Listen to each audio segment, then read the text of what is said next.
బేబీజీ అమరావతి వెంచర్లో freedom from registration charges జనవరి 26 వరకు మాత్రమే. కాల్ 04069032244. సరే, ఒకప్పుడు మన దేశంలో ఎక్కడ టెర్రరిస్ట్ అటాక్స్ జరిగినా హైదరాబాద్తో లింకులు బయటపడుతూ ఉండేది. ఇప్పుడు పరిస్థితి ఎలా ఉంది సార్? ఇప్పుడు మోస్ట్ ఆఫ్ ద పబ్లిక్ కూడా సిఎంఆర్ కాలేజీ హాస్టల్ కేసు ఒకటి, సూరారం కేసు, ఈ రెండు కేసుల గురించి చెప్తారా? ఓకే, ఇది సిఎంఆర్ కేసు అయితే అదే టైంలో ఏపీలో చాలామంది అమ్మాయిలవి బాత్రూమ్ వీడియోస్ లీక్ అయినవి. ఇలాంటి కేసులు చూసినప్పుడు చాలా స్పందిస్తారు, కన్నీళ్ళు వస్తూ ఉంటాయి. ఆ ఎమోషన్స్ని మీరు ఎలా దాచుకుంటూ ఉంటారు, ముఖ్యంగా పోలీసులు? ఇది పోలీసు అనేది సెకండరీ, ఫస్ట్ అయితే హ్యూమన్ బీయింగ్ అనుకొని ఒరిస్సా పంపినాం టీంని, పంపి వాడిని తెప్పించినాం. ఆ ఫోన్ ఎవడైతే క్యారీ చేస్తుండో తీరా ఏంటంటే వాడు వీడు మియాపూర్లో ఎక్కడైతే ఒక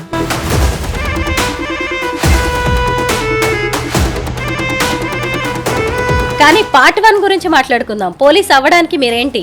పోలీస్ అవ్వడానికి నా ఒక ఫెయిల్యూర్ కాదు, వరుస ఫెయిల్యూర్స్.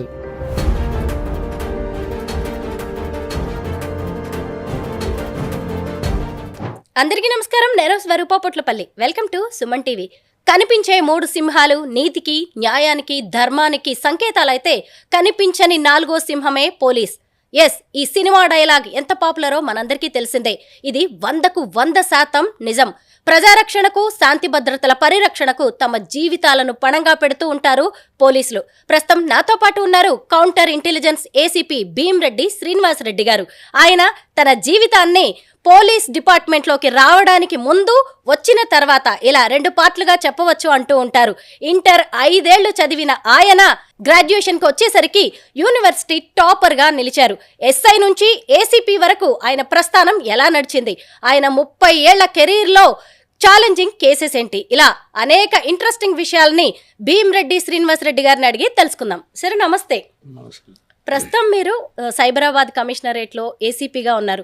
కౌంటర్ ఇంటెలిజెన్స్ ఏసీపీగా మీ డ్యూటీస్ ఎలా ఉంటాయి? కౌంటర్ ఇంటెలిజెన్స్లో లో ప్రొఫైల్ మెయింటైన్ చేస్తాం, ఎందుకంటే ఇది ఎక్స్పోజ్ అయ్యి చేసే జాబ్ కాదు. జనరల్గా సొసైటీలో అంటువాడు ఇన్సిడెంట్ జరగకుండా ఒక కీన్ అబ్జర్వేషన్ ఉంటుంది. సో అందులో భాగంగా చేసే కార్యక్రమాలు ఉంటాయి కాబట్టి అన్నీ ఎక్స్పోజ్ చేయడానికి ఉండదు. అంటే మేము ఒకటే కాదు, ఇంకా చాలా వింగ్స్ ఎన్నో సీక్రెట్గా వర్క్ చేయడం వల్లనే ఈరోజు ఈ సొసైటీ ఇంత ప్రశాంతంగా ఉండగలుగుతుంది. మీకు బయటికి కనబడే ఈ వింగ్స్ కంటే ఎక్కువ అండర్ గ్రౌండ్ వింగ్స్ ఎక్కువ వర్క్ చేయడం వల్లనే ఈ సొసైటీ ఇంత సేఫ్గా ఉండడం జరుగుతుంది. కాబట్టి అవన్నీ మేము మళ్ళీ చెప్పడం వల్ల ఏమైందంటే ఆపోజిట్ వాళ్ళకే అది లాభమయ్యే అవకాశం ఎక్కువ ఉంటుంది. కాబట్టి దాని గురించి పెద్దగా చెప్పడానికి ఏముండదు. ఎవరైతే మాకు సస్పెక్ట్ డౌట్ఫుల్ అనిపిస్తారో వాటిని మాకు కొన్ని పద్ధతులు ఉంటాయి, వాటి ప్రకారం మేము అబ్జర్వేషన్లో పెట్టడం, వాళ్ళ మూమెంట్స్ అబ్జర్వ్ చేయడం, మళ్ళీ దానికి సంబంధించి ఇంపార్టెంట్ ఇన్పుట్ ఏమన్నా ఉన్నప్పుడు కన్సర్న్డ్ యాక్షనబుల్ ఏజెన్సీకి ఇన్పుట్ ఇవ్వడం జరుగుతుంది. సరే, ఒకప్పుడు మన దేశంలో ఎక్కడ టెర్రరిస్ట్ అటాక్స్ జరిగినా హైదరాబాద్తో లింకులు బయటపడుతూ ఉండేది. ఇప్పుడు పరిస్థితి ఎలా ఉంది సార్? ఇప్పుడు మోస్ట్ ఆఫ్ ద పబ్లిక్ కూడా సివిలైజ్డ్ అయ్యారు. అంత ఈజీగా ఒక మతానికి సంబంధించి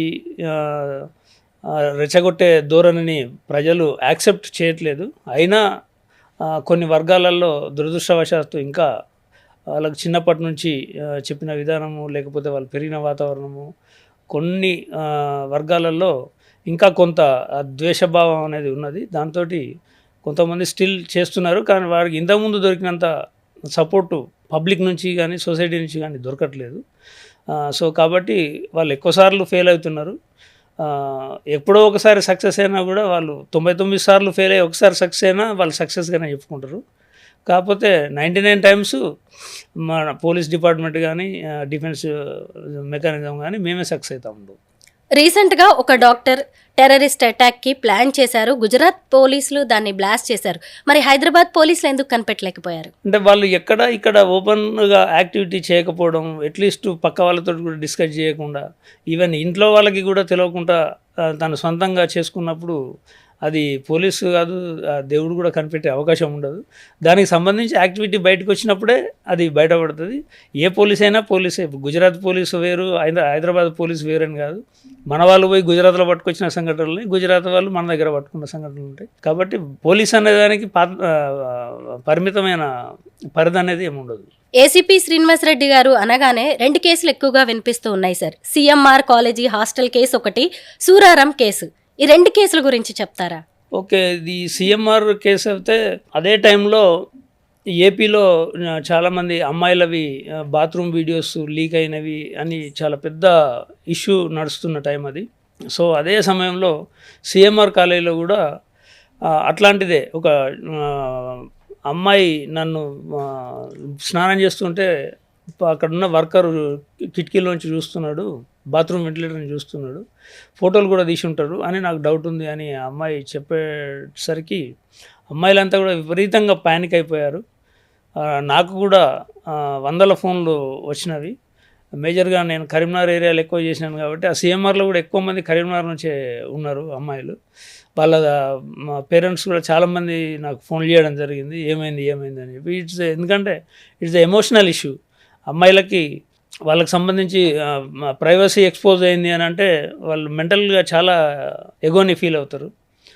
కాబట్టి చాలా సెన్సిటివ్ ఇష్యూ అయిపోయింది అది. మళ్ళీ అక్కడ ఆ చిన్న క్యాంపస్లోనే దాదాపు 4,000-5,000 మంది అమ్మాయిలే ఉంటారు అందులో. వాళ్ళందరూ కూడా బయటకు వచ్చేసి అసలు అంటే ఇప్పుడు వెలుతురు కంటే చీకటి పెద్దది, చీకటి అనంతం, వెలుతురు లిమిటెడ్.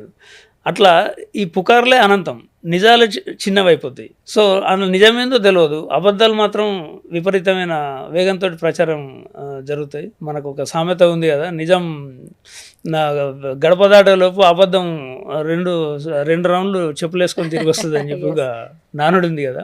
సో ఆ విధంగా ప్యానిక్ అయిపోయారు అందరూ అంటే ఆల్మోస్ట్ మా అందరి ఫోటోలు కూడా బయటకు వచ్చినాయా, మా అందరి కూడా తీసారా అనే కాన్సెప్ట్లోకి వచ్చినారు. సో వెంటనే మేము మా లోకల్ ఇన్స్పెక్టర్ మేమందరం కూడా అక్కడ రంగంలోకి దిగి వాస్తవ పరిస్థితి ఏందని చెప్పి చూస్తే అక్కడ ఒక్క బాత్రూమ్కి మాత్రం ఆ యాక్సెస్ ఉంది. ఇది వెనుక చిన్న అవుట్ హౌస్ ఉంది. ఆ అవుట్ హౌస్లో వాళ్ళు లేబర్ను రెస్ట్ రూమ్గా వాడుతున్నారు. సో అటు ఎవరు పోరు, అది అన్మ్యాన్డ్ ఏరియా అది. ఈ సెక్యూరిటీ కూడా ముందే ఉంటారు కాపలా, వెనక పోయి చూడరు. కాబట్టి అక్కడ నుంచి చూడడానికి అనుకూలంగా ఆ వెంటిలేటర్ కూడా చాలా హైట్ తక్కువ ఉంది. సో అది డెఫినెట్గా యాజమాన్యం తప్పే అది. సో ఫస్ట్ అమ్మాయిల క్లారిటీ నేనేం చేయదలుచుకున్నానంటే ఇందులో ఎంత నిజం ఉంది, ఎంత అబద్ధం ఉంది, ఎంతమంది ఎక్స్పోజ్ అయ్యే అవకాశం ఉంది ఈ ఇన్సిడెంట్కి అనే దాని మీద అమ్మాయిలందరినీ కూడా కొంతమంది అవైలబుల్ ఉన్న వాళ్ళని తీసుకొని వెళ్ళి చూడడం జరిగింది. చూస్తే ఆ ఒక్క బాత్రూమ్ యాక్సెస్ ఉంది. సో ఆ బాత్రూంలో ఉండేది ఓన్లీ 3 అమ్మాయిలు ఆ బాత్రూమ్ వాడగలిగేది. సో ఈ బాత్రూంలో తప్ప వేరే ఎక్కడ కూడా అవకాశం లేదు. మీరు మిగతా వారంతా ప్యానిక్ అవ్వాల్సిన అవసరం లేదు. ఈవెన్ ఒక ఫోటోలు తీసిర్రా తీయలేదా, ఓన్లీ బాత్రూంలో స్నానం చేస్తుంటే చూసిర్రా అనేది మనం ఐడెంటిఫై చేద్దాం. ఈ 3 వరకే కన్ఫైన్ అవుతుంది ఇష్యూ. మిగతా వాళ్ళని అయితే చూసే అవకాశం, వీడియోలు చేసే క్వశ్చన్ ఇక్కడ రాదు అని ఒక క్లారిటీ ఇవ్వడం జరిగింది. దాంతో కొంత వాళ్ళ ఎమోషన్స్ కొంత సద్దుమణినాయి. అండ్ నెక్స్ట్ పార్ట్ కింద ఎవరు చేసి ఉంటారు అనే దాని మీద ఆ వెనక అవుట్ హౌస్ ఎవరెవరు వాడుతారు అనే దాన్ని మేము తీసి చూస్తే అక్కడ వంట చేయడానికి వంట మనుషుల కింద ఉన్న వాళ్ళు 2-3 వాడేది. ఆ 3ని కూడా కస్టడీలోకి తీసుకోవడం జరిగింది. ఇమీడియట్గా తీసుకొని వాళ్ళ ఫోన్లన్నీ చెక్ చేయడం, ఇంటరాక్షన్ చేస్తే నా ఫోన్లలో నథింగ్ ఏం లేదు. ఇంటరాక్షన్ చేస్తే మాత్రం ఒక్కడు కన్ఫెస్ అయ్యాడు, నేను మందు తాగినాక నాకు బాత్రూమ్ దగ్గర సౌండ్ వస్తే వెళ్ళి చూసినాను అని. సో ఓకే, ఫోటోలు లేవు, వీడియోలు అనేది లేవు, బయటికి రాలేదు, దట్స్ ఎనఫ్ అని. ఈవెన్ దెన్ ఆ బాధ్యత అనేది మేనేజ్మెంట్ ఖచ్చితంగా తీసుకోవాల్సిందే అని చెప్పేసి మనం ఈ మేనేజ్మెంట్ని స్పేర్ చేయకుండా ఆ మేనేజర్ అయినప్పుడు గోపాల్ రెడ్డి గారు దాని ఓనరు అండ్ ప్రిన్సిపాల్ తర్వాత డైరెక్టరు ఆ స్థాయిలో కూడా వాళ్ళందరినీ కూడా కేసులో ఇన్వాల్వ్ చేసి 9 మందిని వీళ్ళు 3 చూసిన వాళ్ళైతే వీళ్ళు చూడడానికి ఫెసిలిటేట్ చేసినట్టే వాళ్ళు. ఎందుకంటే that is the negligence, vicarious liability అంటారు. వికేరియస్ లయబిలిటీ అని అంటే మనకు డైరెక్ట్ లయబిలిటీ లేకున్నా it's our responsibility, that is vicarious liability. అంటే మనకు ఒక రెస్పాన్సిబిలిటీ ఉండి మనం దాన్ని ప్రాపర్గా టేకప్ చేయనప్పుడు that is vicarious liability. Direct లయబిలిటీకి vicarious liability difference. So vicarious లయబిలిటీలో వాళ్ళు వస్తారు కాబట్టి వాళ్ళని కూడా పెట్టడం జరిగింది. పెట్టి వాళ్ళందరినీ కూడా ఛార్జ్ చేయడం జరిగింది. సూరారం కేసు ఏంటి సార్? సూరారం కేసు వచ్చేసి ఒక అమ్మాయి భర్తతోటి విడాకులు తీసుకొని వచ్చి ఆదిలాబాద్కు సంబంధించిన అమ్మాయి భర్తతోటి విడాకులు తీసుకొని వచ్చి ఇక్కడ ఉండి లేబర్ పని చేసుకుంటుండేది. ఆమెకు 2 పిల్లలు, ఒక పాప అరౌండ్ 3 years, ఇంకొక పాప 6-7 years. సో ఈ అమ్మాయి ఒంటరిగా 2 పిల్లలతో ఉంటున్నది. ఎదురుగానే ఒక నైబర్ ఉంటాడు, అతడు కూడా ఆదిలాబాదు అతడు అబ్జర్వ్ చేసి ఈమె మీద అతడు మనసు పడ్డది. అతనికి మనసు పడి ఈమెను లోపరుచుకోవాలనుకుని ఈ హెల్ప్ చేసినట్టుగా రోజు ఏదో చిన్న చిన్న పనులు చేయడం, అది ఆమెకు అట్లా హెల్ప్ చేదోడు వాదోడు ఉండడం అట్లా చేసుకుంటూ వచ్చిండు. క్లోజ్ యాక్సెస్ తీసుకుందామని అనుకున్నాడు. తీసుకుందాం అనుకుంటే ఎప్పుడు ఆమెను అడ్వాంటేజ్గా తీసుకుందాం అనుకున్నా కూడా ఈ పిల్లలు అడ్డు అనిపించారు అతడికి. సో ఈ చిన్నపిల్ల అయితే మరీ చిన్నది ఏం తెలియదు, పెద్ద అమ్మాయి అయితే కొంచెం తెలుస్తుంది, ఇంటిమేట్గా చూసినా తెలుస్తుంది. కాబట్టి ఈ అమ్మాయిని చంపేద్దామని డిసైడ్ అయ్యాడు. పాపం అమ్మాయి అంకుల్ అనుకుంటా వీళ్ళ దగ్గరకు వస్తుంది. రోజు ఈవినింగ్ టైంలో మామూలుగా బయట ఆడుకుంటుంటే వీడు వెహికల్ ఎక్కించుకున్నాడు, 2-wheeler ఎక్కించుకున్న గల్లీలను అక్కడక్కడ తిప్పేసి వాడు అప్పటికే ప్రిపేర్డ్, ఇంట్లో కత్తి అది అన్నీ దాంట్లో పెట్టుకున్నాడు. తీసుకొని పోయి ఊరు బయట దుండిగల్ ఊరు బయట తీసుకెళ్ళి విచక్షణరహితంగా పొడి చేసి చంపేసి మళ్ళీ దొరుకుతానని చెప్పేసి వాడు చంపినప్పుడు బ్లడ్ స్టెయిన్ ఇవన్నీ షర్ట్ అవన్నీ ఉండే.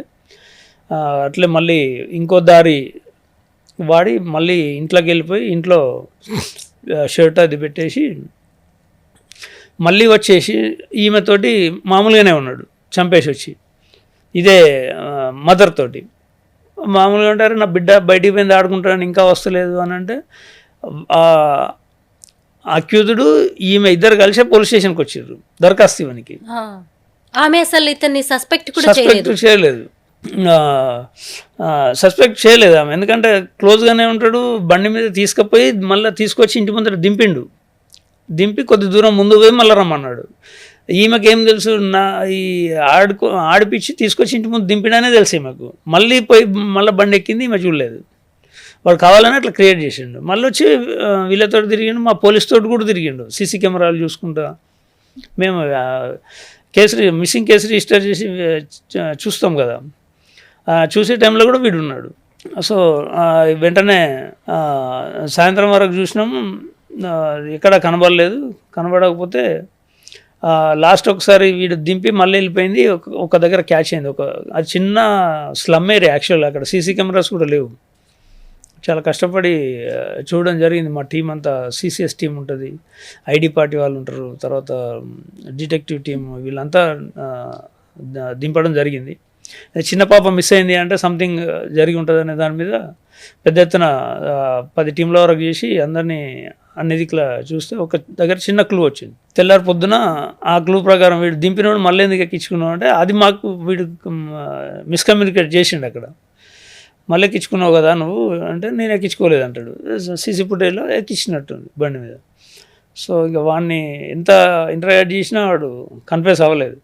కన్ఫ్యూస్ అవ్వకపోతే లాస్ట్కి అవే సీసీ క్యామ్స్ చూస్తూ వీడు దుండిగల్ వరకు ట్రాక్ అయింది వింది. ఆ అమ్మాయిని ఎక్కించుకొని వెళ్తున్నాడు. ఇంకా మేము కన్ఫర్మ్ అయిపోయినాం వీడు ఏదో చేసిండు అని చెప్పేసి.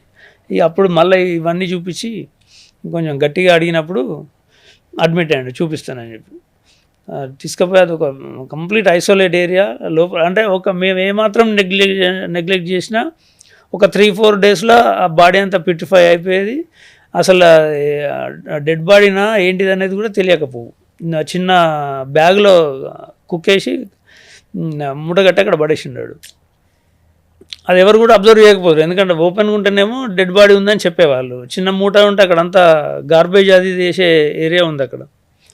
సో అక్కడ పోయి చూపించిండు. అప్పటికే కొంచెం పుట్టిఫై అయింది, ఒక రోజు అయింది మాకు ఇదంతా ఇంటరాక్షన్ చేసి ఇవన్నీ పట్టుకొని ట్రాక్ చేసేసరికి. తర్వాత ఈ విషయం కన్ఫెస్ అయ్యింది వాడు. ఎంత కాకి యూనిఫామ్ వేసుకున్నా ఆ కాకి యూనిఫామ్ వెనక మీకంటూ ఒక మనసు ఉంటుంది, ఓ గుండె ఉంటుంది. ఇలాంటి కేసులు చూసినప్పుడు చాలా స్పందిస్తారు, కన్నీళ్ళు వస్తూ ఉంటాయి. ఆ ఎమోషన్స్ని మీరు ఎలా దాచుకుంటూ ఉంటారు, ముఖ్యంగా పోలీసులు? ఇది పోలీసు అనేది సెకండరీ, ఫస్ట్ అయితే హ్యూమన్ బీయింగ్. Yes. ఒక హ్యూమన్ ఎట్లా రెస్పాండ్ అవుతారో మేము కూడా అట్లనే రెస్పాండ్ అవుతాం. కానీ అంటే ఎమోషన్స్ ఎప్పుడు మమ్మల్ని రాంగ్ డైరెక్షన్లో తీసుకుపోయే అవకాశం ఉంటుంది. ఇప్పుడు ఓన్లీ ఎమోషనల్ ఫీల్ అయితే మాతో పాటు వాడు కూడా ఉన్నాడు, వాడు కూడా మాతో ఎమోషనల్గా ఫీల్ అయ్యి అయ్యో నా బిడ్డ లాంటిదనే తిరిగిండు. మేము అంత ఫుల్ ఇన్వాల్వ్ అయ్యి అదే ఎమోషనల్ ఉంటే వాడిని మేము బయటికి డ్రాగన్ చేయలేకపోతాం, సస్పెక్ట్ చేయలేకపోతాం. సో మేము ఒక టైం వరకు ఆ ఎమోషన్ అనేది ఉంటుంది, బట్ వెంటనే మళ్ళీ డ్యూటీ గుర్తొస్తుంది. సో మనం అసలు ఇది ఎట్లా జరిగి ఉంటుంది అనే దానికి మనకు బ్యాక్ గ్రౌండ్ యాక్టివిటీ ఏమై ఉంటుంది అనేది మేము అంటే రివర్స్ మెకానిజంలో వెళ్తాం. రివర్స్ ఇంజనీరింగ్ అంటారు ఇంజనీరింగ్ సెటప్లో.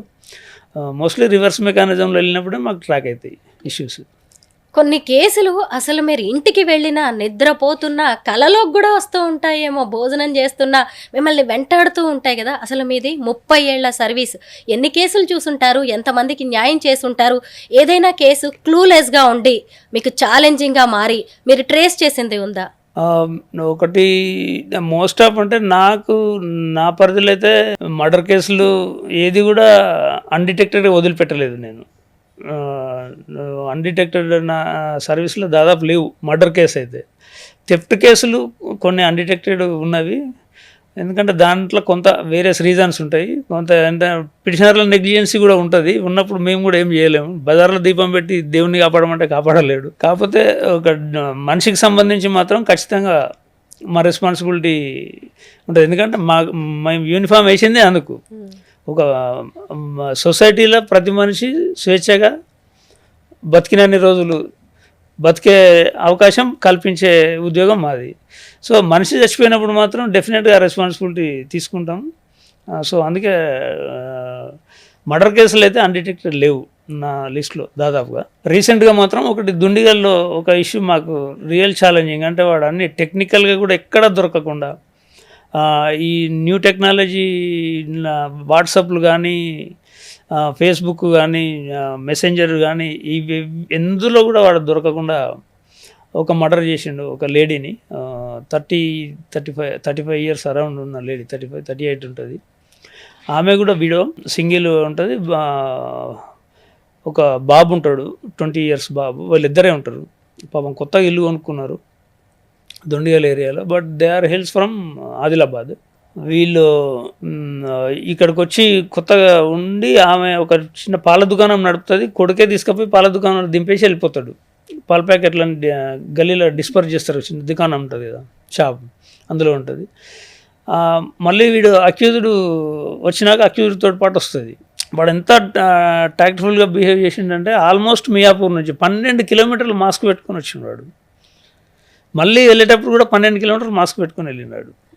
Too intelligent. తర్వాత వాడి ఫోన్ ఎక్కడ వాడలేదు, వాడి ఫోన్ కంప్లీట్ స్విచ్ ఆఫ్ చేసేసిండు. అంటే లొకేషన్ మేము టవర్ డంప్స్ తీస్తాం, అంటే అది ఒక లాస్ట్ ఆప్షన్ కింద. అంటే ఇప్పుడు ఇక్కడ మనం ఉన్నామంటే మనం ఎంతమంది ఉన్నాం ఈ ఏరియాలో అనేది ఈ టవర్ లొకేషన్లో మనం లొకేట్ అవుతాం. వాడు అది దొరుకుతుందని చెప్పి అది కూడా ఆఫ్ చేసిండు వాడు. ఇవన్నీ ఎందుకు చేసినట్టే వాడు దొరికినాక మాకు తెలిసింది వాడికి ఊర్లో ఈ సెల్ మెకానిక్ షాప్ ఉంది వాడికి. అండ్ వాడు కొన్ని రోజులు మీడియాలో చేసిండు. సో మీడియాలో చేసినప్పుడు మీడియాకు ఇప్పుడు మాతోటి పాటు మీకు కూడా ఆల్మోస్ట్ సగం పోలీసింగ్ వచ్చు. ప్రెసెంట్ పోలీసింగ్ అంటే అది మాకంటే ఎక్కువ ఇన్వెస్టిగేషన్ మీ వాళ్ళే చేస్తా అంటారు ఒక్కొక్కసారి. సో ఆ నాలెడ్జ్ ఉంది వాడికి.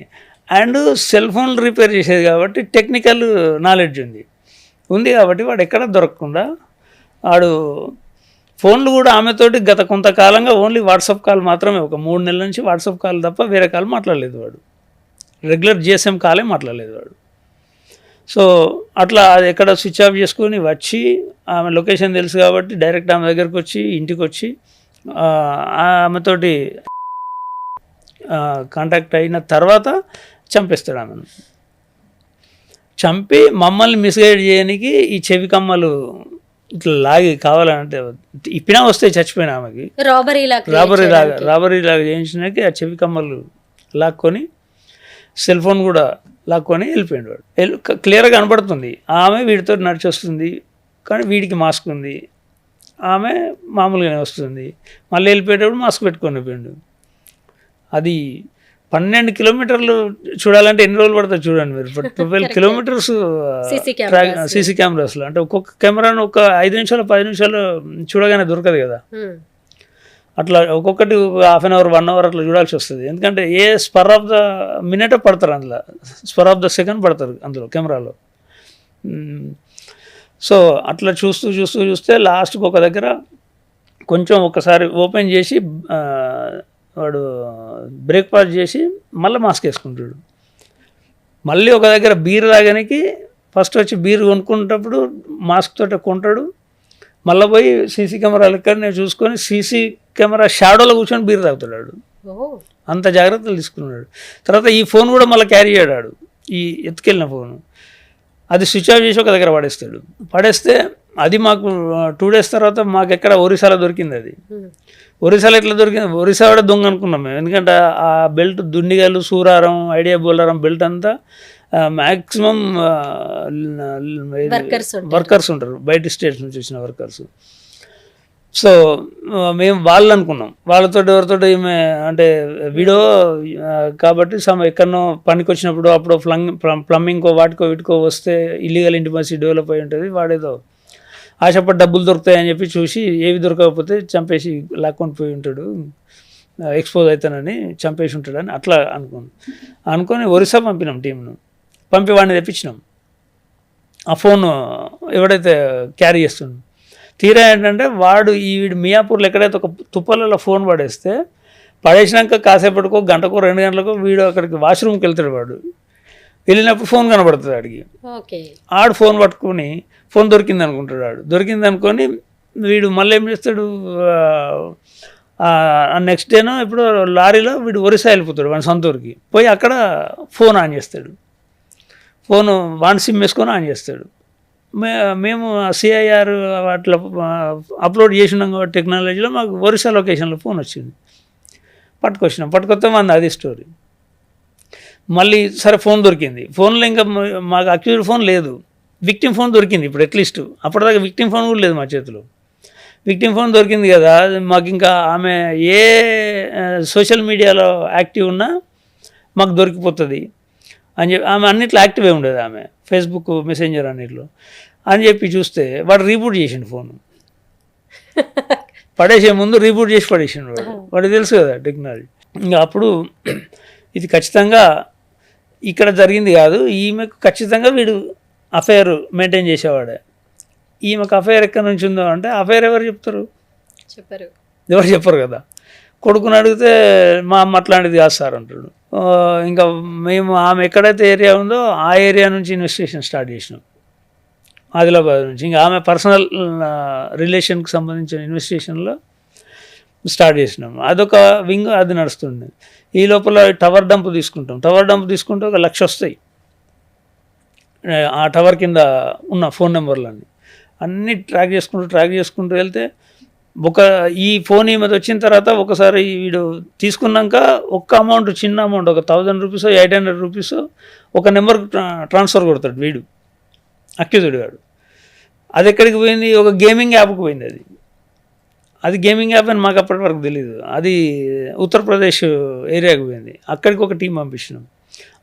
పంపించి అక్కడ ఒక 4 days 5 days వర్కౌట్ చేసి అంతా చేస్తే వాడి ఏ అకౌంట్ పోయిందో ఆ అకౌంట్ బ్యాంక్ దగ్గర నుంచి తెప్పిస్తే వాడి తెప్పలు ఇవి డబ్బులు వచ్చి పడతా ఉన్నాయి. ఇవి గేమింగ్ యాప్ కదా, ఒకడు 100 ఇస్తాడు, ఒకడు 500 ఇస్తాడు, ఒకడు 300 వేస్తూనే ఉంటారు. ఏందిరా అని అంటే వీళ్ళు రెంట్కి ఇస్తారు అకౌంట్లు కొందరు. గేమింగ్ యాప్ వాడు మొత్తం ఒక దాంట్లో పెడితే మన వీళ్ళు పట్టుకుంటారు. ఏది ఎకనామిక్ ఇంటెలిజెన్స్ వింగ్ ఒకటి ఉంటుంది, వాళ్ళు పడతారని చెప్పేసి వీళ్ళు ఇండివిజువల్ కొందరు అకౌంట్లు అప్పు తీసుకుంటారు వీళ్ళు రెంట్కు లాగా. అట్లా ఇచ్చిండు వీడు రెంట్కు.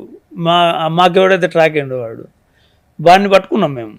పట్టుకుంటే నాదేం లేదు సార్, నేను ఓన్లీ వీళ్ళకు నా అకౌంట్ను నాకు నెలకు కొన్ని డబ్బులు ఇస్తాను, అకౌంట్ వాడుకుంటామంటే రెంట్కి ఇచ్చిన నాదని చెప్తే వాడిని రూల్ అవుట్ చేసినాం. రూల్ అవుట్ చేసినాక ఏ నెంబర్ నుంచి అయితే వేసిండో తర్వాత ఈమెకు ఇంకా ఈమెది ఒక్కటే అకౌంట్ మాకు ఉంది, ఇంకా ఈమె ఫోన్ నెంబరు ఉంది. ఇంకా మాకు ఇక వేరే మార్గం ఏం లేదు. మాకు దుండిగల్ ఇన్స్పెక్టర్ సతీష్ అని ఆయన కూడా మంచి టెక్నికల్గా సౌండ్ మంచి ఓపిక ఉన్నాడు. ఇంకా ఒకటే ఇంకా సతీష్ వీడు ఎస్ఎం కాల్ మాట్లాడాలంటే అంటే సోషల్ మీడియాలో ఇన్స్టాలో కానీ వాట్సాప్లో కానీ ఏదైనా ఒక కాల్ థ్రెడ్స్లో కానీ కాల్ మాట్లాడాలంటే ఎప్పుడో ఒకసారి అయితే జిఎస్ఎంలో కనెక్ట్ అయి ఉండాలి. ఒక్కసారి కనెక్ట్ కాకుండా మాట్లాడలేడు. కాబట్టి ఎంత బ్యాక్ అయినా పోదాం అని ఈమె మొత్తం 1 yearది సిడిఆర్ తెప్పించేసి ఇంకా ఒక్కొక్క number every number rule out చేసుకుంటూ వెళ్తున్నాం. అసలు 1 year సిడిఆర్ అంటే మామూలు విషయం కాదు కదా, వందల నెంబర్ మాట్లాడాలి. ఇప్పుడు ఒక కాల్ మీద ఉండొచ్చు, ఒక కాల్ నాది ఉండొచ్చు, నాకెందుకు చేసినామని మీరు కూడా పెడతారు. ఇట్లాంటివి కూడా అవుతూ ఉంటాయి అందులో. ఇట్లా వెళ్తుంటే ఒక 6 months బ్యాక్ వీడు పరిచయం అయ్యాడు. 6 months బ్యాక్ ఒక కాల్ ఉంది, జిఎస్ఎం కాల్. అది కూడా మళ్ళీ హ్యూమన్ ఇంటెలిజెన్స్ ఉపయోగించి సస్పెక్ట్ చేయడమే. ఇప్పుడు నేనేదో ఒక రోజు క్యాజువల్గా మీతో మాట్లాడినంత మాత్రాన ఫర్దర్ ఫ్రెండ్షిప్ కంటిన్యూ అయితే గ్యారెంటీ లేదు కదా. అట్లా ఎందరితోటో మాట్లాడాల్సి వస్తుంది కదా. సో అట్లా ఎందరెందరో ఉంటారు. ఇందులో పాజిబుల్ ఎవరు, మా పర్వ్యూకి వచ్చే పాజిబిలిటీ ఎవరు ఉన్నాయని మళ్ళీ షార్ట్ లిస్ట్ చేసుకొని ఒక 8-10 నెంబర్ షార్ట్ లిస్ట్ చేస్తే అందులో మా కానిస్టేబుల్స్ సస్పెక్ట్ చేయడం జరిగింది. మీ పోలీసులనే మీరు అనుమానించాల్సిన పరిస్థితి. మా వాళ్ళు అంటే ఇక్కడ వాళ్ళు కాదు, ఆదిలాబాద్లో. ఈమె ఆదిలాబాద్లో పోలీస్ క్వార్టర్స్ ఆపోజిట్ ఉండేది. అక్కడ ఉన్నప్పుడు అక్కడ భర్తతోటి గొడవలు అవడం, భర్తతో డైవర్స్ అయ్యి కూడా కొన్ని రోజులు అక్కడ విడోగా ఉన్నప్పుడు కొంతమంది మామూలుగా ఏదైనా హెల్ప్ చేయడానికో లేకపోతే ఆమె కూడా వీళ్ళను హెల్ప్ అడగడానికి ఏదో యాక్సెస్ ఉంటుంది కదా. సో ఆ క్రమంలో మేము ఒక కానిస్టేబుల్ కూడా పికప్ చేసి పట్టుకొచ్చినాం. అక్కడ ఎస్పీ తోటి మాట్లాడి కానిస్టేబుల్ పికప్ చేసి పట్టుకొచ్చినాక చూసి మళ్ళీ లొకేషన్ అవన్నీ చూసి రూల్ అవుట్ చేసి మళ్ళీ పంపించేసినాం. మళ్ళీ కౌన్సిలింగ్ చేసి మళ్ళీ వాడేమన్నా చేసుకుంటున్నాను. తర్వాత అదే టైంలో మాకు అక్కడ చిన్న క్లూ వచ్చింది. ఇక్కడ ఒక లోకల్ మీడియా అతనితోటి కూడా క్లోజ్గా ఉండేది ఈమె అని చెప్పేసి. సో వాడు 6 months బ్యాక్ ఒక జిఎస్ఎం కాల్ ఉంది వాడిది.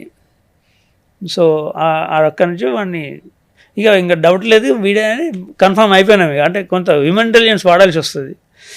వాడి చలో పికప్ చేసి వాడిని వాడి ఫోన్ మా చేతిలోకి వచ్చినాక వాడు ఎంత దాచినా ఎక్కడో ఒక దగ్గర ఓపెన్ చేస్తుంటాడు కదా ఫోన్. ఆ ట్రాక్ లొకేషన్ అవన్నీ సింక్ అయిపోయినాయి. అప్పుడు ఇంటరాక్షన్ చేస్తే అడ్మిటెడ్. ఏం లేదు అంటే ఈమె కొంచెం ఏజ్ 38-40 ఉంటుంది, వాడు జస్ట్ 25 ఏజ్ ఉంటుంది. వీళ్ళిద్దరికి ఇల్లీగల్ ఇంటిమేసీ ఉండే ఇనిషియల్గా అక్కడ ఉన్నప్పుడు. తర్వాత కూడా ఈమె అదే కంటిన్యూ చేయమని మనం ప్రెజర్ చేస్తే వీడు వదిలేసుకుందాం అనుకున్నాడు. ఇక వీనికి ఇంట్రెస్ట్ లేదు ఇంకా ఆమె మీద. ఈమె బ్లాక్మెయిల్ చేసింది, నువ్వు నా మర్యాదగా వస్తే రా, లేకపోతే నువ్వు నన్ను రేప్ చేసినావన్నా దాని నేను కేసు పెడతా అని చెప్పి బ్లాక్మెయిల్ చేసింది. బ్లాక్మెయిల్ చేస్తే ఇంకా నాకు ఇవి ఉంటే ఎప్పుడైనా ఇబ్బందే అని చెప్పేసి వాడు చంపేయడం జరిగింది. చాలా కేసుల్లో క్రిమినల్స్ పోలీసుల కంటే కూడా ఇంటెలిజెంట్గా ఉంటున్నారు. ఏ రోజుకు ఆ రోజు కొత్త కేసులు వస్తూ ఉంటాయి. ప్రతిదీ మీకు ఛాలెంజింగ్గానే ఉంటుంది. ఒకవైపు లా అండ్ ఆర్డర్ కేసెస్ ఉంటాయి, ఇంకొక వైపు చూసినప్పుడు సైబర్ క్రైమ్స్, తర్వాత హనీ ట్రాప్స్, డిజిటల్ అరెస్ట్లు, ఈ కేసులు కూడా బాగా పెరిగిపోతున్నాయి. సార్, మీరు టెక్నాలజీని ఎలా వాడుతూ ఉంటారు? పోలీసులు అసలు ఎలా అప్గ్రేడ్ అవుతున్నారు? పోలీసు అప్గ్రేడ్ అయితేనే ఇవన్నీ డిటెక్ట్ చేయగలుగుతున్నారు కదా. పోలీసు అప్గ్రేడ్ కాకపోవడం అనేది ఏముండదు. క్రిమినల్స్ వాళ్ళ వేళ వాళ్ళు వెళ్తూనే ఉంటారు, పోలీసు మా వేళ మేము వెళ్తూనే ఉంటాం. ఇది ఎప్పుడు ఎండ్లెస్ ప్రాసెస్ ఇది. అంటే ఒకరోజు క్రైమ్స్ అన్నీ బంద్ అవుతాయి, దొంగలంతా మంచోళ్ళు అవుతారు, క్రిమినల్స్ అంతా ఇన్నోసెంట్ సిటిజన్ అవుతారు అనేది ఉండదు. ఎందుకంటే బికాజ్ దిస్ ఈజ్ సివిలైజేషన్. ఈ సొసైటీలో కొన్ని వేల ఏళ్ళ క్రితం, కొన్ని వందల ఏళ్ళ క్రితం కూడా సేమ్ ఇవి ఉన్నాయి. ఇప్పుడు ఈ సివిలైజేషన్ ఎందుకు స్టార్ట్ అయింది? ఒక ఆర్డర్, పబ్లిక్ ఆర్డరు, మనకు ఒక బాస్ ఉండాలి, మనం ఒక రూలింగ్లో ఉండాలనేది ఎందుకు స్టార్ట్ అయింది? ఇప్పుడు మీరు నేను మనకు ఏ కంట్రోల్ లేకపోతే నా ఇష్టం వచ్చింది నేను ఏం చేస్తాను, మీ ఇష్టం వచ్చింది మీరు చేస్తారు. దాంతో మీకు సేఫ్టీ ఉండకపోవచ్చు, నాకు సేఫ్టీ ఉండకపోవచ్చు. మనకు మనం ఒక సేఫ్టీ పెట్టుకోవడం కోసమే మనం ఈ సిస్టంలో ఇవన్నీ ఏర్పాటు చేసుకున్నాం. ప్రజాస్వామ్యం అయితే ఏదైనా ప్రతి ఈ భూమి మీద ఉన్న ప్రతి ఏరియా ఏదో ఒక గవర్నెన్స్ కిందనే ఉంటుంది, ఏ గవర్నెన్స్ లేకుండా ఉండదు. ఎందుకంటే ఉండాలని కోరుకుంటారు వాళ్ళు కూడా. ఎందుకు అని అంటే క్రిమినల్స్ అనేటోళ్ళు ప్రతి సొసైటీలో ఉంటారు. సో వాళ్ళు కొంత టెక్నాలజీని వాళ్ళు కొంత ముందు వాడచ్చు. వాడినప్పుడు మేము దానికి సంబంధించి మళ్ళీ దాని కౌంటర్ అటాక్ ఎట్లా చేయాలి, దాన్ని కౌంటర్ టెక్నాలజీ ఎట్లా డెవలప్ చేయాలి అనేది కూడా మేము చేసుకుంటూ ఉంటాం. అంటే మేము ఇప్పుడు రేపు పొద్దున వాడు ఎవడో ఏదో చేస్తాడని ఊహించి ముందే దీన్ని తయారు చేయడం అనేది ఉండదు. ఇప్పుడు పోలీస్ అంటే పోలీసింగ్ బెస్ట్ డిస్క్రిప్షన్ ఏంటిది అని నన్ను ఒకసారి అడిగి ఉండే మా బ్యాచ్మేట్లే. అంటే పోలీసును ఎట్లా describe, how you describe police, how do you describe పోలీస్ని ఎట్లా డిస్క్రైబ్ చేస్తాను అంటే పోలీస్ అంటే ఎట్లుండాలి, ఏం చేయాలి, ఎట్లుండాలి అనే దానికి ఎట్లా డిస్క్రైబ్ చేస్తాను. నేను ఒకటే సింపుల్ చెప్పాను, యాక్ట్ అకార్డింగ్లీ ఈజ్ పోలీసింగ్. సిచ్యువేషన్కు తగ్గట్టుగా బిహేవియర్ మనం ప్రవర్తించడమే పోలీసింగ్. ఇప్పుడు ఎక్కడో 100 మంది ఏడో ఒక జాతరకు వస్తున్నారంటే అక్కడ మేము ఒక 50 మందిని పెట్టడం పోలీసింగ్ కాదు. లేదు ఒక దగ్గర 1,00,000 మంది ఒక జాతరకు వెళ్తున్నారు అంటే ఒక 10 మందిని పెట్టి నేను మేనేజ్ చేస్తానంటే that is not policing. So మాకు ఇప్పుడు సిచ్యువేషన్ డిమాండ్ చేసినప్పుడు దానికి according to the situation we will arise. కాకి యూనిఫామ్ వేసుకున్న రోజు, పోలీస్ డిపార్ట్మెంట్లోకి అడుగు పెట్టిన రోజు మీరు ఖచ్చితంగా గర్వంగా ఫీల్ అయ్యి ఉంటారు. హీరోలా మిమ్మల్ని మీరే అనుకుని కూడా ఉండొచ్చు. అయితే ఎప్పుడైనా సరే బాబోయ్ ఎందుకు వచ్చానురా ఈ డిపార్ట్మెంట్లోకి, ఎందుకు పోలీస్ని అయ్యాను అని రిగ్రెట్ అయిన రోజు ఉందా? ఫర్ గాడ్ గ్రేస్ నాకు అట్లాంటి సిచ్యువేషన్ అయితే ఎప్పుడు రాలేదు. డెఫినెట్గా మీరు అన్నట్టు పోలీస్ జాయిన్ అయినప్పుడు అయితే చాలా ప్రౌడ్గా ఉండే నాకు. ఎందుకంటే మీకు ఇంతకుముందు చెప్పినట్టు పార్ట్ 1 ఎపిసోడ్ పార్ట్ 2 ఎపిసోడ్కు చేంజ్ అయినప్పుడు ఆ పార్ట్ 1 ఎపిసోడ్ నుంచి 2లకు చేంజ్ అయ్యే క్రమంలో అరే మనం కూడా ఒకటి సాధించినాం, ఈ సొసైటీకి వాటాయం అనేది చూపించిన నేను అనే ఒకటి ఉండే. తర్వాత అప్పుడు ఇన్ ద ఇయర్ 96 మేము ఎన్లిస్ట్ అయింది. సో అప్పుడు పోలీస్ అంటే ఉన్న క్రేజు అది వేరు. సో దానికి తగ్గట్టుగానే మేము ఎప్పుడు అక్కడి నుంచి ముందుకు వస్తూనే ఉన్నాం. కాకపోతే ఇప్పుడు కొంత పోలీసింగ్ అనేది ఏమైంది అని అంటే పబ్లిక్లో అవేర్నెస్ పెరగడం వల్ల, లీగల్ లిటిగెన్సీ పెరగడం, తర్వాత ఈ హ్యూమన్ రైట్స్కి సంబంధించి ఎక్కువ యాక్టివిటీస్ రావడం వల్ల పోలీస్కు కొంత ఇబ్బంది ఇప్పుడు జరుగుతుంది. అప్పుడు మేము జాయిన్ అయిన టైంలో ఇంత అవేర్నెస్ లేకపోవడం వల్ల మాకు అంత ఎదురు దెబ్బలు తగలడం లాంటి ఇబ్బందులు పడడం లాంటి ఏం లేకుండే. కాకపోతే ఈ 30 ఇయర్స్లో కూడా నేను ఎప్పుడైతే బాధపడ్డ సందర్భం అయితే లేదు. ఇప్పుడు every time I felt happy. అంటే బేసికల్గా నేను ఇది థర్డ్ సెగ్మెంట్ కింద చూస్తాను, థర్డ్ ప్రియారిటీలో చూస్తాను జాబ్. థర్డ్ ఇన్నింగ్స్ అనుకోవాలి. కాదు నా పర్సనల్ ప్రియారిటీస్లో నా జాబ్ నా ప్రొఫెషన్ అనేది ఒక థర్డ్ ప్రియారిటీలో చూస్తానండి. ఫస్ట్ ప్రియారిటీ నేను అంటే నా మైండ్ నా బాడీ బాగుండాలి. That is my first priority. Self love అంటే ఇప్పుడు నా మైండ్ బాగాలేకపోతే నేనేం పని చేయలేను. మైండ్ అంతా బాగుండి బాడీ నా మైండ్కి అనుకూలంగా యాక్టివ్గా లేకున్నా I can do nothing. So కాబట్టి నా మైండ్ బాడీ ఫ్రెష్గా హెల్తీగా హ్యాపీగా ఉండేలాగా ఉంటాయి ఇప్పుడు. That is first priority. Second priority my family, మా మిస్సెస్, మా పిల్లలు, మా పేరెంట్స్, వీళ్ళు కూడా హ్యాపీగా ఉండాలి కదా, నేను హ్యాపీగా ఉండాలంటే. సో థర్డ్ ప్రియారిటీ నాకు జాబు. కాబట్టి నాకు పోస్టింగ్ ఉన్నా పోస్టింగ్ లేకున్నా, పోస్టింగ్లో ఏమైనా ఇబ్బంది అయినా I won't carry it in to my mind. చాలా మంది నాకు డ్యూటీయే ఫస్ట్ వైఫ్ అని కూడా చెప్తూ ఉంటారు. అది హిపోక్రసీ కావచ్చేమో, కానీ మీరు మాత్రం సెల్ఫ్ లైఫ్, నన్ను నేనే ఇష్టపడతాను, ఫస్ట్ ప్రయారిటీ నాకు నేనే అని చెప్తున్నారు. అయితే మీ జీవితాన్ని పార్ట్ 1 పార్ట్ 2గా చెప్పుకోవాలి అన్నారు. అయితే 30 ఇయర్స్ ఇండస్ట్రీ పోలీస్గా మీరు ఎన్నో మైల్ స్టోన్స్ ఉన్నాయి మీకు, కానీ పార్ట్ 1 గురించి మాట్లాడుకుందాం. పోలీస్ అవ్వడానికి మీరేంటి? పోలీస్ అవ్వడానికి నా ఒక ఫెయిల్యూర్ కాదు, వరుస ఫెయిల్యూర్స్. ఈ వరుస ఫెయిల్యూర్స్ గురించి కూడా నేను తర్వాత చదువుకున్నప్పుడు నాకు అర్థమైంది. ఇది రాబర్ట్ స్కల్లర్ ఒక నా బుక్ ఉంటుంది, ఆయన రాసింది, the success is never ending, failure is never final అని. నేను బుక్ ఫౌండర్ను కూడా.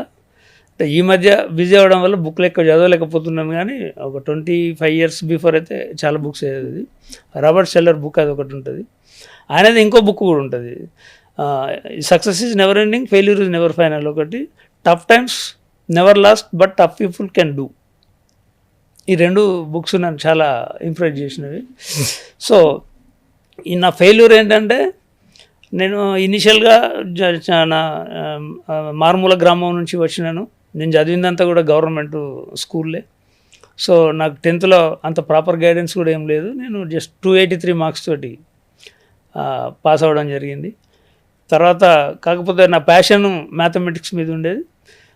మళ్ళీ నేను ఎంపీసీ తీసుకున్నాను ఇంటర్మీడియట్లో. ఎంపీసీ కూడా, కానీ మళ్ళీ అదే మ్యాథమెటిక్స్ నేను ఫెయిల్ అవ్వడం జరిగింది. అది దాదాపు నేను 5 years ఒక 10 సార్లు దండయాత్ర చేసి పాస్ అవ్వడం జరిగింది ఇంటర్మీడియట్. ఆ తర్వాత కూడా మళ్ళీ నేను బిఏలో కూడా మ్యాథమెటిక్స్ వదిలిపెట్టలేదు. నేను మ్యాథ్స్ 10 సార్లు ఫెయిల్ చేసిన, 9 సార్లు ఫెయిల్ అయినా, 10వ పాస్ అయినా కాబట్టి మళ్ళీ నేను మ్యాథమెటిక్సే తీసుకున్నా. బిఏ మ్యాథమెటిక్స్ తోటి, బిఏ మ్యాథ్స్ ఎకనామిక్స్ కామర్స్ తోటి నేను 94లో యూనివర్సిటీ టాపర్గా నిల్చున్నా. సో బేసిక్గా చెప్పాలంటే నాకు యూనివర్సిటీ అన్నీ నేర్పింది. ఆర్ట్స్ కాలేజీ నాకు పడడం, లేవడం, నిల్చోవడం, పోరాడడం అన్నీ నేర్పింది నాకు యూనివర్సిటీనే. అప్పుడు పొలిటికల్గా కూడా స్టూడెంట్ వింగ్లో కూడా నేను యాక్టివ్ అయి ఉండేవాడిని. అప్పుడే మేము తెలంగాణ స్టూడెంట్ ఫ్రంట్ అని 91లోనే మేము అప్పుడు స్టార్ట్ చేయడం జరిగింది. ఇక్కడ మన గంటా చక్రపాణి గారు, సదానందం గారు, చనిపోయిన జనార్దన్ సారు, వినాయక్ రెడ్డి సార్, వీళ్ళంతా మాకు అప్పుడు గురువులు. వాళ్ళందరి ఆధ్వర్యంలో మేము అప్పుడు టీఎస్ఎఫ్ తరఫున పోరాటం కూడా చేసేవాళ్ళం. ఇవన్నీ చేసుకుంటూ కూడా మళ్ళీ నేను యూనివర్సిటీ టాపర్గా స్టాండ్ అయినాను. అండ్ నేను నా బేసికల్గా ఆగ్రో బేస్డ్ ఇండస్ట్రీస్ పెట్టుకోవాలనేది నాకు ఒక స్ట్రాంగ్ డిజైర్ ఉండేది. సో ఆ డిజైర్లో భాగంగా నేను డిగ్రీ అయిపోయిన తర్వాత ఊర్లోకి వెళ్ళి డైరీ ఫామ్ స్టార్ట్ చేయడం జరిగింది. డైరీ ఫామ్తో పాటు మష్రూమ్ కల్చరు, తర్వాత మల్బరీ పెట్టుకోవడం జరిగింది. మా రిలేటివ్ ఒక అతనితో ఒక స్టీల్ ఫర్నిచర్ ఇండస్ట్రీ కూడా స్టార్ట్ చేయడం జరిగింది. మళ్ళీ సైమల్టేనియస్గా లాలో కూడా జాయిన్ అయినాను నేను. ఒక రకంగా మీరు ఒక పెద్ద బిజినెస్ మ్యాన్ అనుకోవచ్చు పోలీస్ అవ్వడానికి ముందు. అది షార్ట్ టర్మ్. కాకపోతే నేను నా చిన్న ఏజ్ 22-23 అరౌండ్ ఇయర్స్లో నేను 2 lakhs హ్యాండ్ లోన్ అప్పు తీసుకొని డైరీ ఫామ్ పెట్టాను. అప్పుడు ఇంత యాక్టివ్గా ప్రభుత్వాలు లేవు, బ్యాంకులు కూడా లేవు. బ్యాంక్ లోన్ ట్రై చేసినాను కానీ నన్ను నమ్మి బ్యాంక్ లోన్ ఇవ్వలేదు మేనేజరు. ఇస్తే ఏ విధంగా ఉండేదో. నేను హ్యాండ్ లోన్ తీసుకొని పెట్టడం వల్ల నాకు మంత్లీ ఇంట్రెస్ట్ 4,000 కట్టాల్సి వచ్చేది. తర్వాత చిన్నపిల్లని అవ్వడం, అప్పటిదాకా వ్యవసాయం పెద్దగా నాకు పరిచయం లేకపోవడం, చదువుకొని డైరెక్ట్ ఫీల్డ్కి వెళ్ళడంలో మేనేజ్మెంట్ లోపాలతోటి డైరీ ఫామ్ సక్సెస్ అవ్వలేదు. అందులో లాస్ వచ్చింది. లాస్ వచ్చిన క్రమంలో ఆ రోజుల్లో 2 లక్షల లాస్ అంటే చాలా పెద్ద లాస్. ఇన్ ద ఇయర్ 95-96 ఎర్లీలా. సో ఇక ఆ లాస్కి అప్పటికప్పుడు బయటపడాలంటే మాకున్న ల్యాండ్ ఒక 3 ఎకరాలు అమ్మేస్తే ఆ డబ్బులు రికవర్ అయినాయి. 1,50,000 అమ్మితే డబ్బులు వచ్చినాయి, 1,50,000. ఈ ఉన్న మిగిలిన ఆవులను అమ్మేస్తే ఇంకో 40,000-50,000 వచ్చినాయి. అంటే 2 లక్షలు ఇన్వెస్ట్ చేస్తే 1,50,000 లాస్ వచ్చింది. సో దాంట్లో నుంచి బయటపడినాను. బట్ నాకు మెంటల్గా ఒక ఫీలింగ్ ఉండే, అరే నేను చూస్తే గోల్డ్ మెడలిస్టు అని చెప్పుకోవడం, కానీ మళ్ళీ సక్సెస్ కాలేదు కదా దేంట్లో. అందరు అప్పుడు సినిమాలో ఇట్లాంటి సినిమాలే వచ్చేది, ఆ డిగ్రీ గోల్డ్ మెడలిస్టు కానీ రోడ్డు మీద ఆడుకుంటుండు, ఉద్యోగం చేయట్లేదు, ఆకలి రాజ్యం, ఈ సినిమాలు ఉండేది కదా. అప్పుడు ఈ సినిమాలే ఉండేది ఎక్కువ. అంటే నన్ను కూడా ఆ కేటగిరీలో కడతారా, వీడు గోల్డ్ మెడల్ కానీ వీడికి మెడల్ లేదు, అదేదో చదివి పాస్ అయ్యింది కానీ వీడికి బతికే నాలెడ్జ్ లేదని నన్ను ఆ కేటగిరీలో కడతారేమో. ఆ సినిమాలు కూడా మనల్ని అట్లే డ్రైవ్ చేస్తాయి కదా అప్పుడు వచ్చిన సినిమాలన్నీ కూడా. సో అని ఆ ఫీలింగ్లో ఉండి మామూలుగా నేను రోడ్ మీద వెళ్తుండే అప్పటికి 95 నోటిఫికేషన్ ఒకటి పడింది. నన్ను మా ఫ్రెండ్స్ రమ్మంటే నేను రాను, నాకు ఇష్టం లేదు ఉద్యోగం చేయనని వెళ్ళిపోయాను. మళ్ళీ 96లో మళ్ళీ నోటిఫికేషన్ పడింది. అదే టైంలో నేను వెళ్తుంటే వాళ్ళు ఫ్రెండ్స్ చెట్టు కింద మామూలుగా అదాలత్ ముందు మాట్లాడుకునే వాళ్ళు పిలిచి నన్ను నోటిఫికేషన్ పడింది ఏమైనా అప్లై చేస్తావా అని అడిగారు. అప్పటిదాకా నాకు చదవడం కానీ ఈ కాంపిటీషన్ కానీ నాకు ఇవేవి లేవు. నాది మళ్ళీ BA మ్యాథ్స్ ఎకనామిక్స్ కామర్స్. నాకు సోషాలజీ హిస్టరీ తోటి కానీ వీటితోటి నాకు టచ్ లేదు, జనరల్ నాలెడ్జ్ తోటి టచ్ లేదు. సో ఈ డిప్రెషన్లో ఉన్నా నేను. దీన్ని ఓవర్కమ్ చేయాలంటే నేనేందో ప్రూవ్ చేసుకోవడానికి ఒక అవకాశం కావాలని ఆలోచించుకుంటూ వెళ్తున్నా. అప్పుడే నోటిఫికేషన్ పడిందంటే అప్లై చేస్తా అని చెప్పిన వాళ్ళతోటి పోయినాం, అప్లై చేసినాం. నా హైట్ అక్కడక్కడికే ఉంటుంది కరెక్ట్గా, బోర్డర్ అన్ని 5'6.5" మాకు ఎలిజిబుల్ లిమిట్. నేను 5.7 ఉంటాను నేను.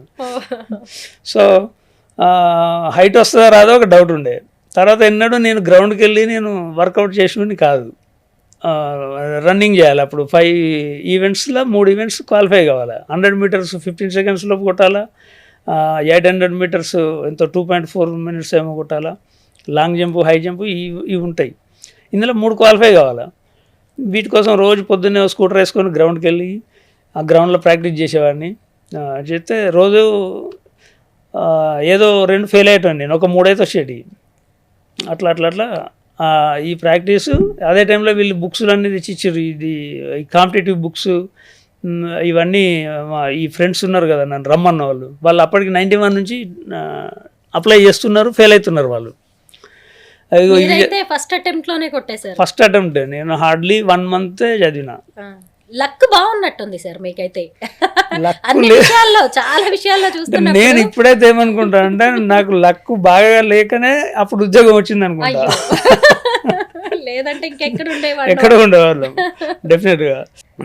అంటే ఇప్పుడు నేను ఇంతమంది చెప్పిన సార్లు కూడా నన్ను తిడతారు. ఇప్పుడు గంటాశేఖర్ సార్ ఇప్పుడు ఇక్కడే ఉన్నాడు కదా, వైస్ ఛాన్సలర్ సార్ కూడా, నువ్వు అనవసరంగా ఏదో బుద్ధి ఉందా నీకు, ఎస్ఐ ఎందుకు పోయినా తిట్టిండు నన్ను.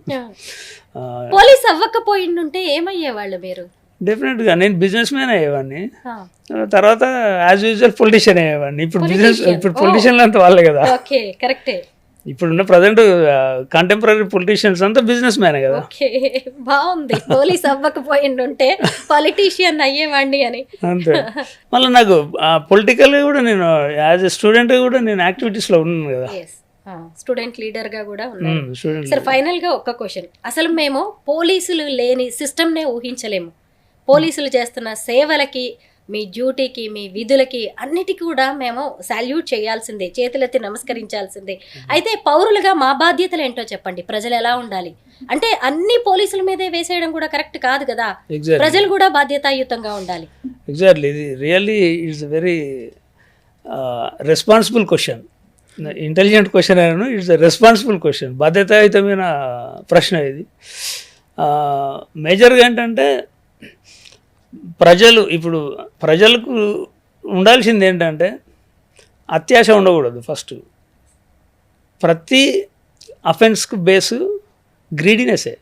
మీరు ఏ అఫెన్స్ అన్నా చూసుకోండి, గ్రీడీనెస్సే బేస్ దానికి. మీరనే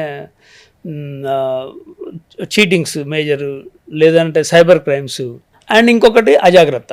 2 ఇప్పుడు ఈ క్రైమ్స్ కూడా, మర్డర్స్, వాటికి కూడా బియాండ్ అత్యాశనే ఉండే అవకాశాలు ఉంటాయి. ఇప్పుడు ఒక 2 కలుస్తారు,